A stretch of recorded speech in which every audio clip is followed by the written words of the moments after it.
আসসালামু আলাইকুম।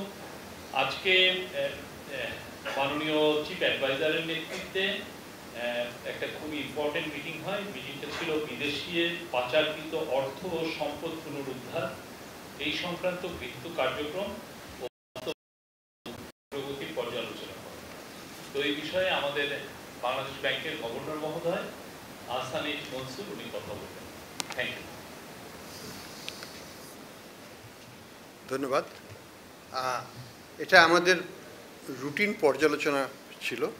প্রতি মাসে আমাদের একদিন করে আমাদের মাননীয় চিফ অ্যাডভাইজার মহোদয় ওনাকে আমরা অবহিত করি এবং অ্যাসেট রিকভারিতে কি প্রোগ্রেস হয়েছে, আমরা কি ধরনের ইস্যু বা চ্যালেঞ্জেস ফেস করছি, আমাদের কি ধরনের নতুন কার্যক্রম বা আইনগত অসুবিধা দূর করার কি করা যায়, এই স্ট্র্যাটেজিগুলো নিয়ে আমরা আলোচনা করি। তো এই প্রেক্ষাপটেই আজকের আলোচনাটা হয়েছে। আপনারা হয়তো জানেন যে আমরা ইতিমধ্যে বিদেশি প্রতিষ্ঠানগুলোর সাথে যোগাযোগ করেছি, তাদের সহায়তা নিচ্ছি। আমরা তাদেরকে মিউচুয়াল লিগ্যাল অ্যাসিস্ট্যান্স অর্থাৎ বাংলাদেশে যে ধরনের বিচার কার্য সম্পাদিত হয়েছে সেটার ভিত্তিতে বিদেশে যারা অর্থ পাচার করেছেন বা অর্থ আত্মসাৎ করে চলে গেছেন তাদের অর্থ কীভাবে জব্দ করা যায় সেই জন্য আমরা MLA মিউচুয়াল লিগ্যাল অ্যাসিস্ট্যান্স আমরা পাঠাচ্ছি। সেগুলো অগ্রগতি নিয়ে আমরা আলোচনা করলাম। আমরা বিভিন্ন রকমের সিদ্ধান্ত নিয়েছি যাতে এই কাজটাকে আরও দ্রুত এগিয়ে নেওয়া যায়। তো এইটাই হচ্ছে আমাদের প্রেক্ষাপট। আপনাদের প্রশ্ন থাকলে আপনারা প্রশ্ন করতে পারেন। তবে আমরা একটা জিনিস বলি যে আমাদের যেটা একটা সিদ্ধান্ত হয়েছে যেটা গুরুত্বপূর্ণ, সেটা হচ্ছে যে আমাদের হাতে কিছু অর্থ জব্দ করা আছে যেটা বিভিন্ন ব্যাংকে এই যারা পলাতক আছেন বা যাদের নামে বিভিন্ন রকমের অর্থ আত্মসাৎ এবং পাচারের মামলা আছে তাদের ডিপোজিট করা অর্থ সেগুলোকে আমরা জব্দ করা আছে। সেগুলোর ব্যবহার কিভাবে হবে সেটা নিয়ে আলোচনা হয়েছে। আবার আমাদের হাতে বেশ কিছু শেয়ার আছে, বিভিন্ন ব্যাংকের শেয়ার, বিভিন্ন কোম্পানির শেয়ার, যেগুলো যারা পালিয়ে গেছেন তাদের সেগুলোকে জব্দ করা আছে। এগুলোকে কিভাবে আমরা জনহিতকর কার্যে ডিপোজিটরদেরকে আবার ব্যাংকগুলোকে ক্ষতিপূরণ দিয়ে ডিপোজিটরের স্বার্থ রক্ষা করা যায় সেই ব্যাপারে এক ফান্ড গঠন করে এই ফান্ডগুলোকে বা এই শেয়ারের যে লব্ধ অর্থ সেগুলোকে সেখানে ট্রান্সফার করে আমরা কিভাবে সেটাকে ম্যানেজ করব সে বিষয়ে আলোচনা হয়েছে। আর আমাদের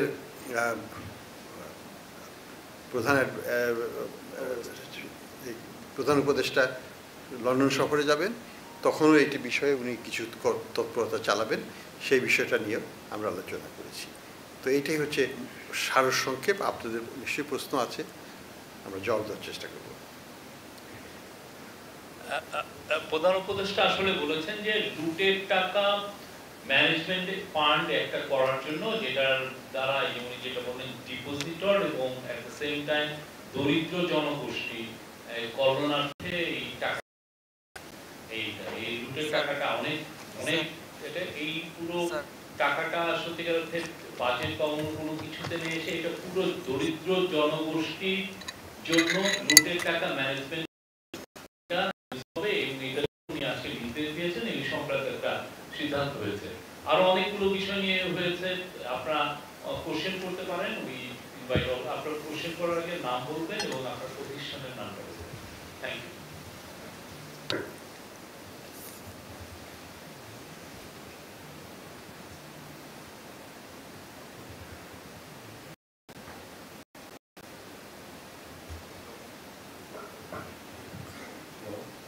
আমি মেহেদী হাসান বলছিলাম একুশে টেলিভিশন থেকে।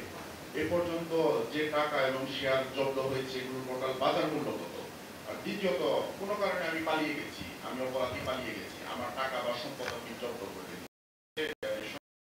ব্যবহার কোন আইনের বলে করবে? আমি অপরাধী প্রমাণিত হওয়ার আদালতে অপরাধী প্রমাণিত হওয়ার আগ পর্যন্ত এটা কি আপনি নিয়ে ব্যবহার করতে পারবেন? না, অবশ্যই আমরা আইনগতভাবেই এটা করব, কোনো মতে আইনের ব্যত্যয় হবে না। কোর্টের সিদ্ধান্ত হওয়ার পরেই এবং আইনের সঠিক ধারা প্রয়োগের মাধ্যমে এই কার্যকলাপ করতে হবে। প্রয়োজন বোধে আইনকে কিছু সংশোধন করতে হতে পারে, সেটা নিয়ে আমাদের আইন মন্ত্রণালয় এবং অ্যাটর্নি জেনারেলস অফিস সেটা নিয়ে কাজ করবেন, কিন্তু সেটা যদি প্রয়োজন হয় এটা আমাদের বর্তমান আইন দিয়ে যদি করা সম্ভব হয় আমরা সেটাও করব। বাট লক্ষ্যটা হচ্ছে একটা ফান্ড প্রতিষ্ঠা করা, যে ফান্ডের টাকা দিয়ে ব্যাংকগুলোকে আমরা ক্ষতিপূরণ দিতে পারবো, কারণ ব্যাংকগুলো তো বিশালভাবে ক্ষতিগ্রস্ত হয়েছে, তাদের টাকাই তো লুট করা হয়েছে অনেক কাছে। আর বাকি টাকা যেগুলো নন ব্যাংক রিলেটেড অ্যাক্টিভিটি, যেমন হয়তো সেটা দুর্নীতির মাধ্যমে টাকা অর্জন করা হয়েছে, সেটা ব্যাংকের সাথে সম্পর্ক নয়, ব্যাংকের টাকা দিয়ে হয় নাই, সেই ক্ষেত্রে সেই ধরনের সম্পদ সেগুলো যেটা ব্যাংকের সাথে যেটা কোলেটারালাইজড না, সেই প্রপার্টিগুলোকে তখন সরকার তাদের আরেকটা ফান্ডে নিয়ে জনহিতকর কাজে সেটাকে ব্যয় করবে, কিন্তু সবই আইনগতভাবে করা হবে, আইনের বাইরে নয়। স্যার আমি মাস্টার রেগুলেশনে কাজ করি। স্যার একসাথে একটা সম্পূর্ণ প্রশ্ন। স্যার একটা বড় ব্যাংকের যে শেয়ারগুলো জব্দ করে রাখা হয়েছে, স্যার আমরা জানি তো স্যার এই ব্যাংকে স্যার একটা বড় ইনভেস্টমেন্ট ছিল বিদেশিদের প্রায় 70%। স্যার ওই সব কোম্পানিগুলো কি ওই ইনভেস্টরদেরকে আবার কি আনার কোনো সুযোগ আছে কিনা বা তাদের সাথে কোনো যোগাযোগ হয়েছে কিনা? দেখুন, আমরা জানি যে ইসলামিক ব্যাংক যেমন সবচেয়ে বড় ব্যাংক আমাদের, সেখানে বিদেশি বিনিয়োগকারী ছিল, ভালো ভালো বিনিয়োগকারী ছিল, কিন্তু তারা সব চলে গেছে, তারা বর্তমানে নাই, এবং সেই শেয়ারগুলো একই মালিকানাধীনই ছিল, এবং সেটা এখন সরকারের কাছে এটা অবরুদ্ধ অবস্থা আছে। এই শেয়ারগুলো কোনো ট্রানজ্যাকশন করা সম্ভব নয় এটাকে। তো আইনগত যেটা আমরা করব সেটা হচ্ছে, ধরুন সেই গ্রুপের কত লোন আছে, সেই লোনের টাকাকে তো উদ্ধার করতে হবে। তো যদি আমরা অন্ততপক্ষে অর্ধেক বা তার বেশি এখান থেকে তাদের জব্দ করা এই শেয়ার থেকে বের করতে পারি, তাহলে সেটা আমাদের কাজে লাগবে। তো আমরা মনে করি যেমন শুধু ইসলামী ব্যাংকের যে শেয়ারটা আছে সালম গ্রুপের, এটার মূল্য হয়তো 10 থেকে 15,000 কোটি টাকার মধ্যে হবে। তো এই 12 থেকে 15,000 কোটি টাকা যদি আমরা ব্যাংককে ফেরত দিই, তাহলে ডিপোজিটার যাদের টাকা আত্মসাৎ করা হয়েছে তাদের সেই টাকাটা, ব্যাংকের তো ক্যাপিটাল শর্টফল হয়ে গেছে, ব্যাংক ক্যাপিটাল নাই, ব্যাংকের নন পারফরমেন্সের অনেক বেশি, এই জায়গাগুলোতে তখন তারা একটা স্বস্তিজনক স্থানে নিয়ে যেতে পারবে, আমাদের ব্যাংকিং খাতটা ঘুরে দাঁড়াবে। এবং নতুন এই শেয়ারটাকে আমরা কী করবো, শেয়ারটাকে তো আমরা রাখবো, বাংলাদেশের সরকারেরও কোনো দরকার নেই এখানে হোল্ড করার, বাংলাদেশ ব্যাংকেরও করো, আমরা এটা একটা স্ট্র্যাটেজিক ইনভেস্টরের কাছে হস্তান্তর করব। হস্তান্তরের আগে সরকারকে মালিকানাটা টেম্পোরারিলি নিতে হবে, এই টেম্পোরারিলি মালিকানা নিয়ে সরকার তখন এটাকে হস্তান্তর করতে পারবে, আরেকজনের মালিকানায় থাকা অবস্থায় এটাকে হস্তান্তর করা যাবে না। সেই জন্য আইনানুগ ব্যবস্থাটা আমরা নিতে যাচ্ছি, এবং এই যে অর্থ আসবে সেটাই আমরা নতুন বিনিয়োগকারীর কাছ থেকে যে অর্থটা পাওয়া যাবে এই ফান্ডের থ্রুতে আবার সেই ব্যাংকের কাছে আমরা ট্রান্সফার করার প্ল্যান করব। এটাই হচ্ছে আমাদের কার্যক্রম। হ্যালো, আমি মেহেদি বলছিলাম ডেইলি স্টার থেকে। স্যার আমার কাছে বেশ কয়েকটি প্রশ্ন আছে। এর মধ্যে একটা হলো যে আপনারা যে সমস্ত উদ্যোগ নিয়েছেন এখন পর্যন্ত পাচারকৃত অর্থ উদ্ধারে, এই প্রক্রিয়া কতদিনে সম্পন্ন হতে পারে? স্যার পিছনে ক্যামেরা আছে, এজন্য আমি একটু বসে বলছি। আর হচ্ছে আরেকটা বিষয়, এখন পর্যন্ত ব্যাংকিং খাত থেকে যে সমস্ত টাকা পয়সা লুটপাট হয়েছে, এর সঙ্গে আমরা জানি যে কোনো বাংলাদেশ ব্যাংকের গভর্নর এবং কয়েকজন ডেপুটি গভর্নর এরাও জড়িত ছিলেন। আপনার পাশাপাশি বর্তমান সরকারের কাছেও প্রশ্ন, এদের বর্তমান স্ট্যাটাস কি, এ সম্পর্কে কি আমরা জানি? তারা কি দেশে আছে নাকি দেশের বাইরে আছে, বা তাদের বিরুদ্ধে কোনো লিগ্যাল অ্যাকশন নেওয়া হয়েছে কিনা? স্যার আমার আরেকটা প্রশ্ন, সেটা হচ্ছে নগদ নিয়ে। আমরা জানি বাংলাদেশ ব্যাংক নগদে নিয়োগ দিয়েছিলেন, কিন্তু সম্প্রতি তারা আগের যারা ম্যানেজমেন্টে ছিল তারা আবার সেটাকে দখল করেছে, সেই প্রক্রিয়াটা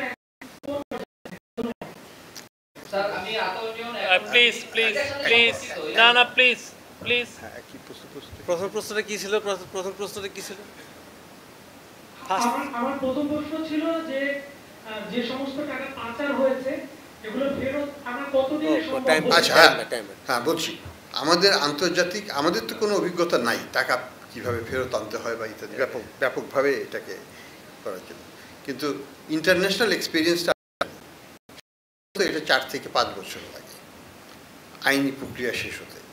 তবে এটার মধ্যে কিছু ইন্টারমিডিয়েট অন্তর্বর্তীকালীন কিছু ব্যবস্থা নেওয়া যায়, যেমন বিদেশে তাদের যে সম্পদ আছে সেই সম্পদকে ফ্রিজ করা যায়, সেটা কিন্তু আপেক্ষিকভাবে বছরখানেকের মধ্যেই করা সম্ভব, আরও কম সময়ে করা সম্ভব, যদি আমরা এটাকে প্রপার আইনি প্রক্রিয়া আমাদের দেশে সম্পন্ন করতে হবে, এবং তারপরে এই রিকোয়েস্টটা বিদেশে আমাদেরকে সঠিক প্রণালী করতে হবে রিকোয়েস্টটা, যেটাকে বলি মিউচুয়াল লিগ্যাল অ্যাসিস্ট্যান্স, MLA। তো আমরা MLA প্রক্রিয়াতে আছি এখন, আমরা রিকোয়েস্ট পাঠাচ্ছি। তো বিদেশিদের আমরা যদি সহায়তা পেয়ে যাই তাহলে তা কিন্তু আমরা তাদের অ্যাসেটটা ফ্রিজ করতে পারবো। অ্যাসেটটা ফ্রিজ হলে তার পরবর্তীতে কোর্টে আইনগত প্রক্রিয়া শুরু হবে, এবং সেই প্রক্রিয়া সমাধান হতে সাধারণত 4 থেকে 5 বছর লেগে যায় সর্বমোট, এবং সেই শেষেই একটা আমরা জানতে পারবো যে আমরা এটা পুরোটা পাবো না। এবং এখানে আমাদের যে তথ্য সংগ্রহ, গুণগত মান, এই জিনিসগুলো একটা বড় ভূমিকা রাখবে বিদেশি কোর্টের যে রায়টা হবে সেই রায়ের ক্ষেত্রে। কাজে আমাদেরকে অনেক কিছু নিজে এখানে তথ্য সংগ্রহ করতে হবে, সেটা তাদেরকে সরবরাহ করতে হবে, এবং আমাদের লিগ্যাল প্রসেসটা বিদেশে শুরু করতে হবে। তো সেই দিকে আমরা এগোচ্ছি।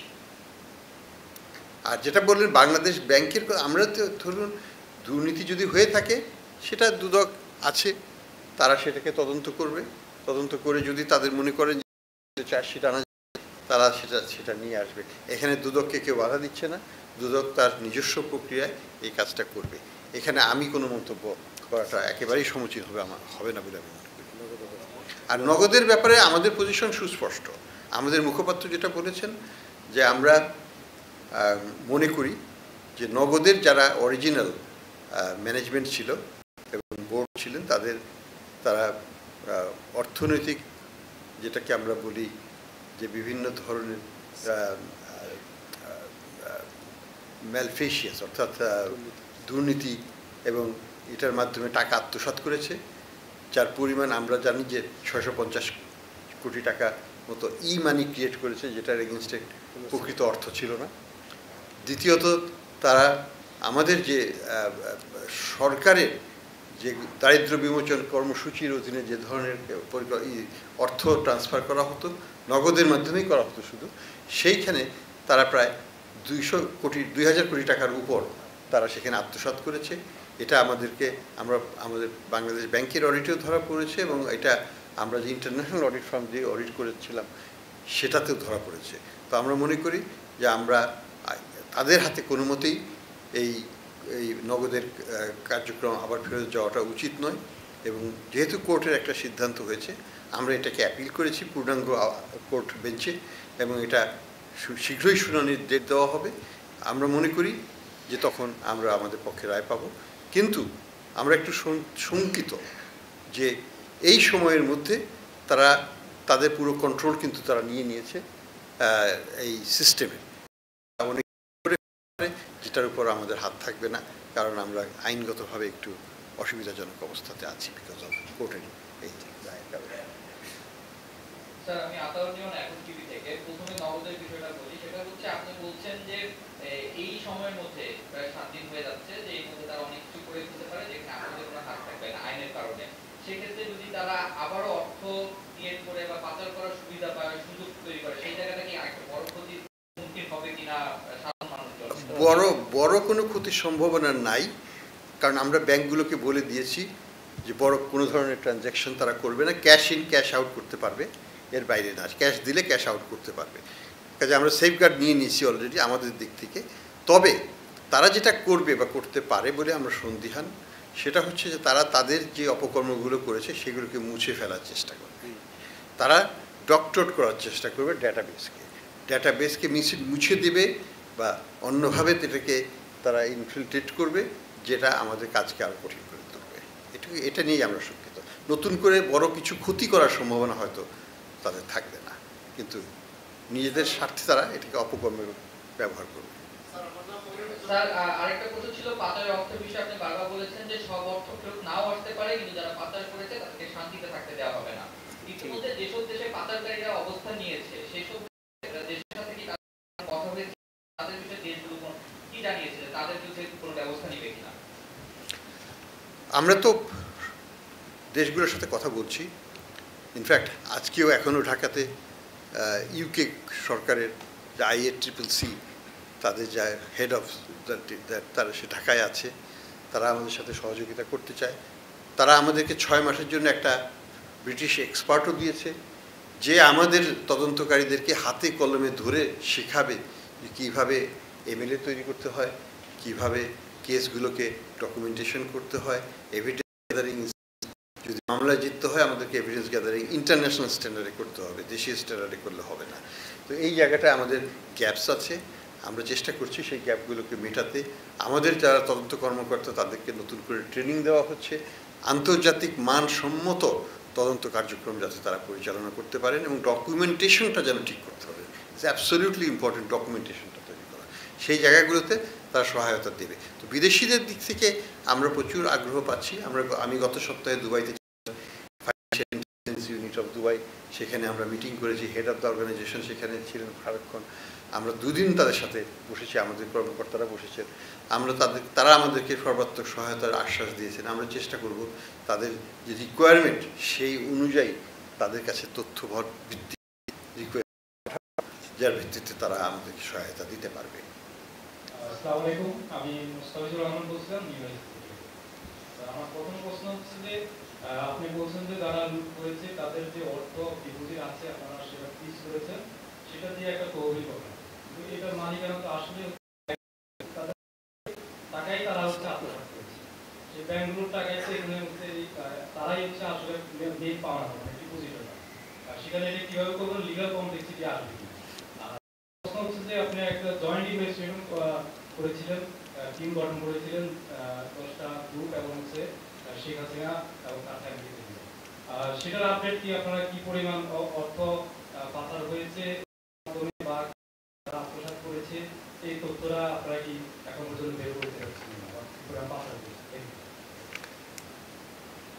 প্রথম প্রশ্নটা ছিল, প্রথম কোশ্চেনটা আবার একটু বলেন। আপনি বলছেন যে যারা লুট করেছে তাদের যে ডিপোজিট তারা আপনি হ্যাঁ ঠিক আছে, আমি বলছি। এটা হচ্ছে যে আসলে 2 প্রকারের সম্পদ আছে এখানে।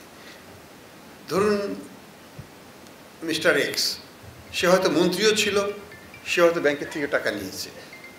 তো ব্যাংকের যে অর্থ যেগুলো ব্যাংকের থেকে নেওয়া হয়েছে লোন হিসাবে কিন্তু পরিশোধ করা হয়নি, সেই টাকাটা ব্যাংকের কাছেই আমরা ফেরত দিয়ে দেবো পরবর্তীতে, যদি আমরা এটাকে জব্দ করে থাকি। যেমন তাদের শেয়ারগুলো আছে সেই কোম্পানিতে, হয়তো এস আলমের শেয়ার ধরে বা সাইফুজ্জামানের শেয়ার, সেগুলো আমরা যে ব্যাংকিং শেয়ার সেগুলোকে আমরা ব্যাংকে দিয়ে দেবো, কারণ এটা তো ব্যাংকেরই প্রাপ্য।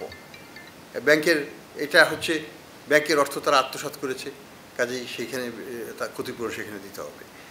আর দ্বিতীয় হচ্ছে যে তারা আবার অন্যভাবে অর্থ আত্মসাৎ করেছে, শুধু যে ব্যাংক থেকে নিয়েছে তা তো নয়।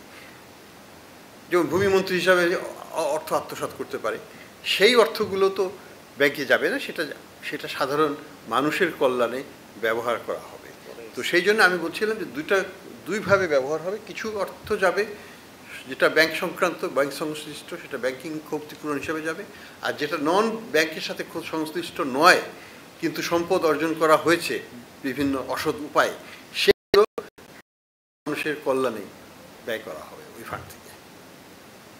এটাই সিদ্ধান্ত।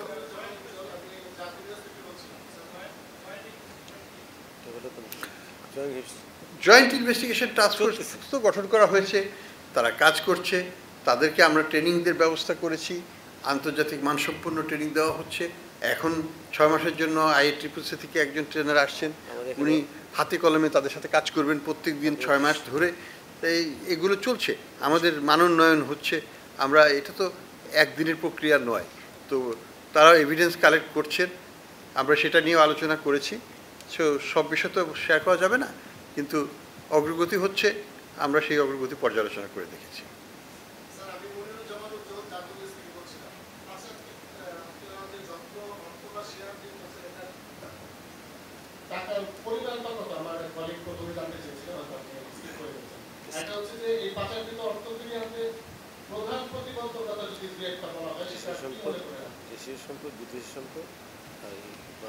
দেখুন, আমাদের যৌথ তদন্ত দল, জয়েন্ট ইনভেস্টিগেশন টিম, তারা প্রত্যেকটা গ্রুপে ভাগ হয়ে গিয়েছেন। 11টা গ্রুপ আছে সেখানে। তারা যার আলাদা আলাদাভাবে আমাদেরকে দিয়েছে, আমরা সেটাকে আলাদা আলাদাভাবে ট্রিট করবো। একজনের সম্পদের বিবরণী অন্য টিমে জানার দরকারও নেই এবং জানাটা দরকার, এটা এটা এটা প্রয়োজন হবে না।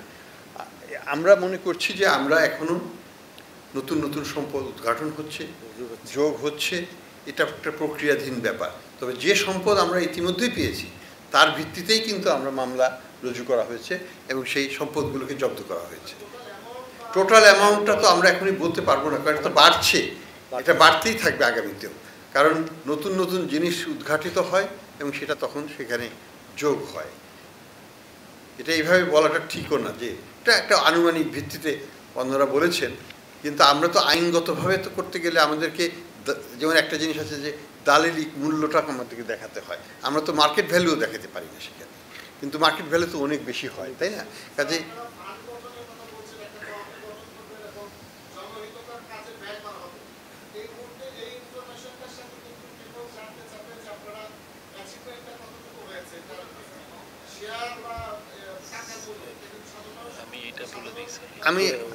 আমি যেমন একটু বলি, যেমন ইসলামী ব্যাংকের কথাই বললাম যে ওখানে প্রায় 12 থেকে 15,000 কোটি টাকার শেয়ার ওখানে পাবো। এইভাবে বিভিন্ন ব্যাংকের বিভিন্ন আকারের শেয়ার জব্দ করা আছে আমাদের কাছে, সেগুলো আমরা পাবো। অর্থ আছে, বেশ একটা সাইজেবল অ্যামাউন্টের অর্থ আছে আমাদের ব্যাংকিং খাতে, যেটাকে ফ্রিজ করে রাখা আছে। কিন্তু আমি কোনো টাকার অঙ্ক বলবো না এই জন্য যে এগুলো তো বিচারাধীন বিষয়। যখন বিচারক রায় দেবেন যে এটাকে আমরা জব্দ করে আমরা নিয়ে নিতে পারবো, তখনই আমরা টাকার অঙ্কটা বলতে পারবো। এক্স্যাক্টলি স্যার, ওই অ্যাটাচমেন্টের অ্যাটাচমেন্টের যত অ্যাটাচমেন্ট হয়েছে এটা একটা ফিগার দিয়ে কোনো নাম বলবো। আচ্ছা দেন। আচ্ছা, আজকের মিটিং এ কিন্তু একটা ফিগার এসেছে, মানে আজকের মিটিং এ নাজমা মুবারক আমাদের ব্যাংকিং সেক্রেটারি, উনি কয়েকটা ফিগার দিয়েছেন। উনি বলেছেন যে সোফার যে অ্যাটাচমেন্ট হয়েছে স্থাবর সম্পত্তি, সেটার পরিমাণ হচ্ছে কোটি টাকায়, আভ্যন্তরীণ হচ্ছে 1,30,758 কোটি 0.7 কোটি টাকা আর কি, 1,30,758.7 কোটি টাকা। আর হচ্ছে মিলিয়ন ডলারে আছে যেটা বৈদেশিক অ্যাটাচমেন্ট হয়েছে 0.03 মিলিয়ন ডলার। আর অস্থাবর সম্পত্তি যেটা ফ্রিজিং হয়েছে, এইটা অস্থাবর সম্পত্তি হচ্ছে 42,614.27 কোটি টাকা। আর মিলিয়ন ডলারে সেটা হচ্ছে 20.78। এগুলো হচ্ছে ফ্রিজিং, এটা হলো সেকেন্ডটা। প্রথমটা হলো অ্যাটাচমেন্ট, আমরা যেটা বললাম 1,30,758.7 ও 7 কোটি টাকা এবং মিলিয়ন ডলার, আর বিদেশে হচ্ছে 164। এটা হচ্ছে অ্যাটাচমেন্ট। আর পরে আমি যে ফিগারটা দিলাম ফ্রিজিং অস্থাবর সম্পত্তি, সেটা হচ্ছে 42,614.27 কোটি টাকা। আর মিলিয়ন ডলারের সেটা হচ্ছে 20.78, এটা হচ্ছে বিদেশে। আর আরেকটা আর 42,614.27 হচ্ছে আভ্যন্তরীণ। Thank you. আমি ওবায়দুল্লাহ রানী, সমকাল পত্রিকায় কাজ করি। আমার দুইটা কোশ্চেন স্যার। আপনার কাছে একটা কোশ্চেন হলো যে এই আপনাদের টেনিয়রে আসলে এই বিষয়গুলো আপনারা এই ফান্ডটা গঠন করে যেতে পারবেন কিনা, এটা আপনারা একটু স্পষ্ট করবেন। আরেকটা হলো শফিক ভাইয়ের কাছে আমার একটা কোশ্চেন, সেটা হলো যে নগদ নিয়ে যে সিচুয়েশনটা তৈরি হয়েছে, তো ধরেন এখানে কি প্যারালাল একটা গভর্নমেন্ট কাজ করছে কিনা? কারণ দেখা যাচ্ছে যে বেশ কিছু ঘটনা আমরা দেখেছি, বিশেষ করে ব্যাংকিং ইস্যুতে, যে এখানে বিএনপি পন্থী কিছু আইনজীবী মানে ওই পক্ষের হয়ে লড়ছে এবং তাদের পক্ষে রায় যাচ্ছে। তো বাংলাদেশ ব্যাংক যেটা উদ্বেগ জানিয়ে ইতিমধ্যে একটি প্রেস ব্রিফিং করেছে, গভর্নর স্যারও কালকে কথা বলেছেন, আপনারা একটা মিটিং করেছেন। তো নগদের মতো এরকম একটা প্রতিষ্ঠান, যেটা আসলে আমরা জানি ওই সময় অনেক রিপোর্ট হয়েছে, আমরাও রিপোর্ট করেছি, সেটি হলো যে একদম অবৈধ এবং মানে অনৈতিক উপায়ে গড়ে ওঠা একটা প্রতিষ্ঠান। সেই প্রতিষ্ঠানের নিয়ন্ত্রণ যদি যারা এতদিন মানে যারা পলাতক তারা নিতে পারে, অন্য যে কোনো প্রতিষ্ঠানে এরকম ঘটনা ঘটবে কিনা, বা আসলে প্যারালাল কোনো গভর্নমেন্ট কাজ করছে কিনা, এটা আপনি একটু বলুন। আচ্ছা, প্রথমটা ব্যাপারে আমি একটু বলি। আমরা মনে করি যে এই ফান্ডটা আমরা গঠন করে যেতে পারবো না, এটা ব্যবহার আমরা বহুলাংশে করেছি। কারণ হচ্ছে যে এই টাকাটা সরকারের হাতেই আছে, জব্দ করা আছে। এটা এখন আইনগত প্রক্রিয়াটা শুধু শেষ করতে পারলেই দ্রুততার সাথে, আমরা যদি কোনো আইনগত পরিবর্তনও করে ফেলতে হয় দ্রুত করে আমরা এই ফান্ডটাকে হস্তান্তর করব সরকারের কাছে। সরকারের কাছে হস্তান্তর হলে সেটা সরকারি হোক বা বাংলাদেশ ব্যাংক হোক, যেই হোক না কেন, সরকারের এই ফান্ডটাকে তখন যথোপযুক্ত ব্যবহার করে। যদি সংশ্লিষ্ট হয় ফান্ডটা, তাহলে ব্যাংকিং খাতকেই সুগঠন করার জন্য আমাদের ব্যাংক রেজলিউশন অ্যাক্টের কনটেক্সটে নতুন বিনিয়োগকারী আনতে হবে। তাদের সাথে কথাবার্তা বলে আমরা এই শেয়ার কাছে হস্তান্তর করে তাদের কাছ থেকে আমরা ক্যাপিটাল নিতে পারবো, ব্যাংকগুলোকে রিক্যাপিটালাইজ করতে পারবো। এই কাজটা আমরা করে যেতে পারবো বলে আমরা আশা করি। এটা করা সম্ভব বহুলাংশে, তবে এটা চলমান প্রক্রিয়া, পরবর্তী সরকারকেও এটা চালিয়ে যেতে হবে, সেটাও আমরা আশা করি তারা করবে। আর এটা আর আপনার সেকেন্ড কোশ্চেনের উত্তর হচ্ছে, দেখেন এই পুরো বিষয়টা আদালতের এখতিয়ারভুক্ত। আদালত তার মতো করে এই বিষয়টা দেখছে, এবং আমাদের তরফ থেকে যে সেন্ট্রাল ব্যাংকে যে কাজগুলো দরকার ওনারা প্রত্যেকটা কাজ করেছেন, এবং উনি একটু আগেই জানিয়েছেন যে কি কি মুভ অলরেডি নেওয়া হয়েছে। এটা আদালতের বিষয়ে, আমরা এই বিষয়ে আসলে কমেন্ট করতে পারছি। Thank you sir. আমার নাম মোস্তফা মল্লিক, আমি চ্যানেল আইয়ে আছি। স্যার, আমার প্রশ্নটা হচ্ছে যে আপনারা বলছেন যে সংযুক্ত আরব আমিরাত, যুক্তরাজ্য সহ বিশ্বের নানা প্রান্তের সরকার এবং যারা ফাইন্যান্সিয়াল এই বিষয়গুলো দেখে কথা বলেছেন, এরকম দেশ হচ্ছে কতগুলো, এবং আর একটা চ্যালেঞ্জ আছে কিনা পাসপোর্ট ক্রয় করে সেই দেশের নাগরিকত্ব অর্জন করেছেন, সুতরাং ওই দেশ তার নাগরিকের ব্যাপারে আপনাদের কতটা সহায়তা করবে, এটা কোনো চ্যালেঞ্জ মনে করছেন কিনা? ধন্যবাদ স্যার। দেখুন, আমি যেটা বললাম আগেও যে আমরা আমাদের ইন্টারেস্টেড কান্ট্রি হচ্ছে ইউকে। ইউকে আমাদের সর্বাত্মক সহায়তা দিচ্ছে, তাদের পার্লামেন্টারি কমিটি আমাদের সহায়তা দিচ্ছে, তাদের এনজিওরা সহায়তা দিচ্ছে, ফাইন্যান্সিয়াল টাইমস আমাদেরকে সহায়তা দিচ্ছে, অন্যান্য পত্রিকা আমাদেরকে বিভিন্ন আর্টিকেল লিখে আমাদেরকে সহায়তা দিচ্ছে। আমরা যদি দেখি আমেরিকান, সেখানেও আমরা সহায়তা পাচ্ছি। আমাদের আরেকটা দেশ হচ্ছে কানাডা, আমাদের একটা দেশ হচ্ছে ইউএই এবং সিঙ্গাপুর। তো সিঙ্গাপুর সরকারের সাথেও আমরা আলোচনা করেছি, তাদের যে রেসিডেন্স অ্যাম্বাসেডর যেটা মাঝে মাঝে আসেন, তার সাথে আমাদের কথা হয়েছে। এবং আমরা যেটা চাচ্ছি যে যদি ওনারা বলেছেন সুস্পষ্টভাবে যে সিঙ্গাপুরের সরকার এই বিষয়ে খুবই, যদি আমরা প্রমাণ করতে পারি যে আসলে আমাদের টাকা নিয়েই তারা এটা করেছেন এবং টাকাটা ইলিগালি তারা নিয়েছেন, তাহলে হয়তো তারা এই ব্যাপারে ইভেন নাগরিকত্ব তারা ক্যান্সেল করতে পারে। এটা সম্ভাবনা প্রমাণ করার দায়ভার আমাদের উপর। তো এটা এইভাবেই আছে। আমরা এটাকে আরেকটু পলিটিক্যালি সেন্সিটিভ করার চেষ্টা করছি। আমরা চাচ্ছি গণমাধ্যম, লোকাল ওইখানকার গণমাধ্যম, ব্রিটিশ গণমাধ্যম, ইউকে ইউএই গণমাধ্যমের মাধ্যমে আমাদের পক্ষে হয়ে প্রচারণা করানো, এবং সেটা যদি আমরা সাকসেসফুল করতে পারি পলিটিক্যাল প্রেশারটা আমরা বাড়াতে পারবো। পলিটিক্যাল প্রেশারটা বাড়ালে পরে এবং সাথে যদি আমরা যথাযথ প্রমাণ দিতে পারি, আমরা ইনশাল্লাহ সাকসেসফুল হতে পারবো। এনি আদার কোশ্চেন মেয়েদের তরফ থেকে? স্যার, আমি রেদওয়ান হক বলছি, ডিবিসি টেলিভিশন। স্যার, আমার প্রশ্নটা হচ্ছে যে আপনি বললেন যে অন্তত 650 কোটি টাকা ইস্যু করেছে নগদ ই-মানি অননুমোদিত। সেক্ষেত্রে স্যার অর্থ ইস্যু করার একমাত্র ক্ষমতাধারী প্রতিষ্ঠান হচ্ছে বাংলাদেশ ব্যাংক। তাহলে কি আমরা বলতে পারি যে এই মুহূর্তে মানে দেশে বাংলাদেশ ব্যাংকের ইস্যুকৃত অর্থ হচ্ছে 650 কোটি টাকা মার্কেটের বেশি আছে, এটা আসলে বলা যায় কিনা? এবং সেটা স্যার যদি হয়ে থাকে সেক্ষেত্রে এটা রাষ্ট্রদ্রোহিতার পর্যায়ে পড়ে কিনা স্যার?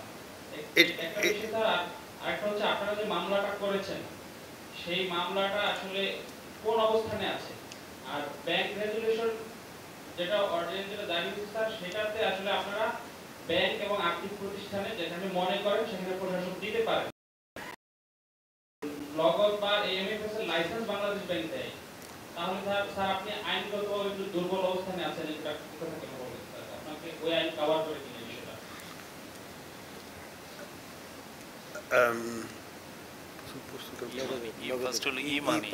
আচ্ছা, নগদের ই-মানির ব্যাপারটা হচ্ছে এবার অ্যাবসলিউটলি রাইট যে মানি ক্রিয়েশনের ক্ষমতা একমাত্র বাংলাদেশ ব্যাংকেরই আছে আইনগতভাবে। বাংলাদেশের কনটেক্সটে যে কোনো সেন্ট্রাল ব্যাংকের এই ক্ষমতাটা এককভাবে থাকে, অন্য কারো এই ক্ষমতা থাকে না।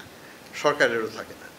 এখন কথাটা হচ্ছে যে এটা তারা করেছে এবং it is absolutely positively illegal, এবং সেই জন্যই আমরা বলছি তারা প্রতারণা করেছে, তারা জালিয়াতি করেছে, তারা নতুন মানে ইট ইজ নকল করে টাকা ছাপানোর মতোই, ইকুইভ্যালেন্ট টু দ্যাট। হ্যাঁ, তারা অতিরিক্ত টাকা এটা বাজারে ছেড়েছে, যেটা ছাড়ার অধিকার তাদের নাই। আইন হচ্ছে 1 টাকা ব্যাংকে রেখে 1 টাকার ই মানি ক্রিয়েট হবে। তারা যে টাকা ব্যাংকে রেখেছে তার চাইতে 650 কোটি টাকা বেশি ই মানি ক্রিয়েট করেছে, অর্থাৎ এটা তো জালিয়াতি। কাজে সেই জন্য আমরা তাদেরকে জালিয়াতি হিসাবে চিহ্নিত করছি, এবং আমরা এখনও মনে করি যে তারা জালিয়াতি করেছে এবং সেটার জন্য তাদের দৃষ্টান্তমূলক শাস্তি হওয়ার দরকার আছে। এটা আমাদের পজিশন। হ্যাঁ হ্যাঁ, এখন যেটা হচ্ছে যে ব্যাংক রেজলিউশন অ্যাক্টের কথা বলছিলেন। ব্যাংক রেজলিউশন অ্যাক্ট একটা শক্তিশালী আইন, এটা আমরা এখনও প্রয়োগ করি নাই, আমরা প্রয়োগ করতে যাচ্ছি সামনে।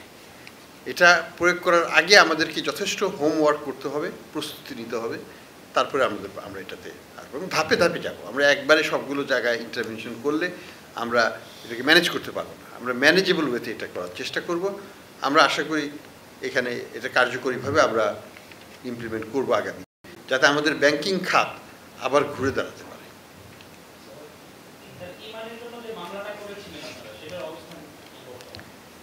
এটার জন্য তো আমরা মামলা রুজু করেছি, এটা তদন্ত সিআইডি করছিল। আমরা গতকাল তাদেরকে বলেছি আমাকে রিপোর্ট দিতে, আজকে বিকেলে তারা একটা রিপোর্ট দেবে, তো আমরা সেটার ভিত্তিতে দেখব, তদন্ত কর্মকর্তার কাছ থেকে শুনবো আমরা যে আমরা চাই এটা যেন খুব দ্রুত আইনগতভাবে এটাকে এগিয়ে যায়, কারণ এটা নিয়ে আমাদের কোনো নাই, সন্দেহ নাই। আমাদের তদন্তে এটা 660 কোটি টাকার উপর এসছে, এবং বিদেশি সংস্থার মাধ্যমে যেটা আমরা প্রতিবেদন পেয়েছি তাতে 650-এর উপর আসছে। কাজে এটা হয়েছে, এটা নিয়ে কোনো সন্দেহের কিছু নেই। স্যার, আমার নাম সাজ্জাদ হোসেন, আমি জিম্মি থেকে বলছি।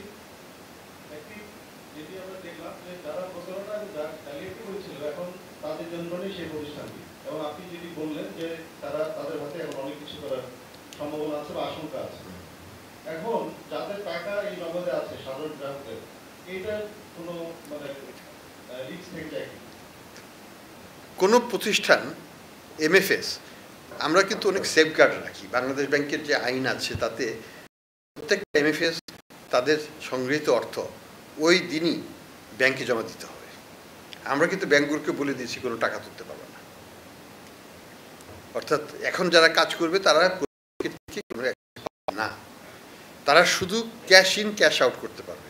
অর্থাৎ আমার কাছে 1000 টাকা যদি কেউ দেয়, আমি 1000 টাকা ওই দিকে দিয়ে দিতে পারবো, নতুন করে ব্যাংকের থেকে নেট আউটফ্লো করতে পারবে না। এটা আমরা আমাদের ইনফর্মালি আমরা এটাকে স্টাক করে রেখেছি, যাতে কোনো বড় রকমের কোনো ক্ষতি করতে না পারে। ঠিক আছে স্যার, আমি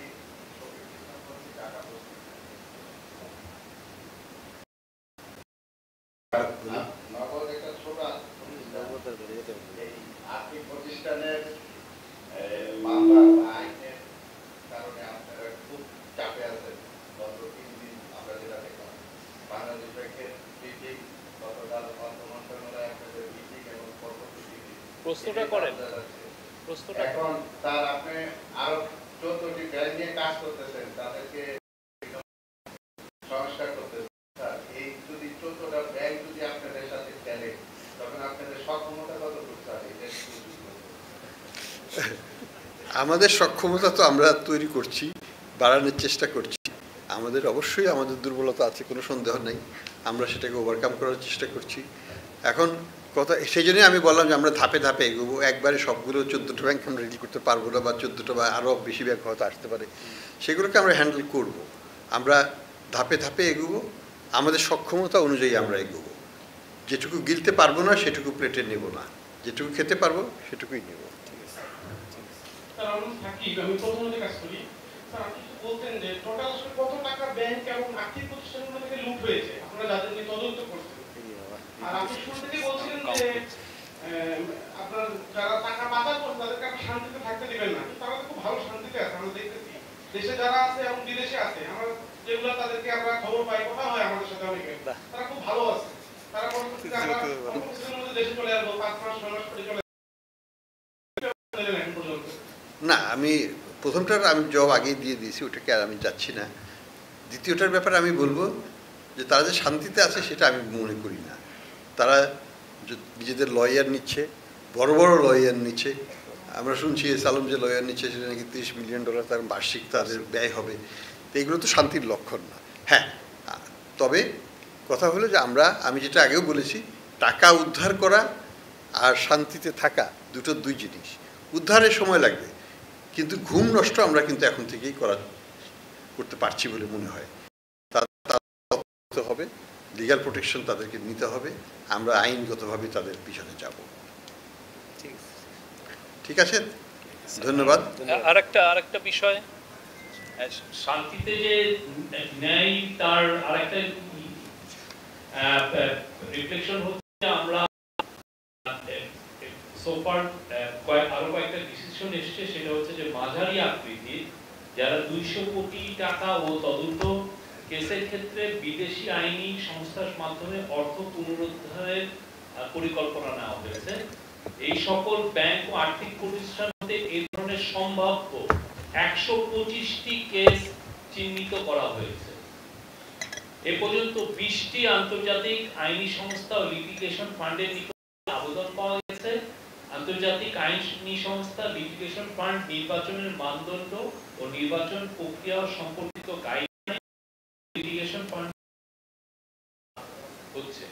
আমরা তো মানে আমাদের কাজগুলো আমরা খুব যত দ্রুত করা যায় করছি। আমরা যে কেউ খুব যে শান্তিতে আছে, we don't think so. Thank you.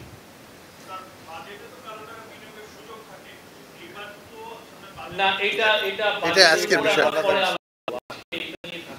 ঠিক আছে, থ্যাংক ইউ।